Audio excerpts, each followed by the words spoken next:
How to fix? Please wait for the GPSVC when shutting down Windows. GPSVC stands for Group Policy Client Service, which is responsible for applying group policy settings to your computer. Sometimes, this service may take longer than expected to complete its tasks, resulting in the error message. Please wait for the GPSVC when you try to shut down your PC.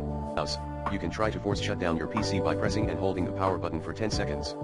This will turn off your PC immediately, but it may cause data loss or corruption, so use it as a last resort. Restart the GPSVC service in Windows Safe Mode.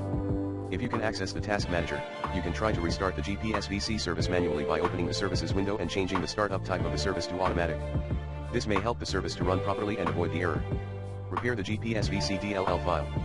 If the GPSVC.dll file is corrupted or misplaced, it may cause the service to fail or not respond. You can try to download a fresh copy of the GPSVC.dll file from the Microsoft site or a similar system where the error does not exist, and then re-register it in your system. This may help to fix the error. Last but not least, you may consider resetting then reinstalling your Windows.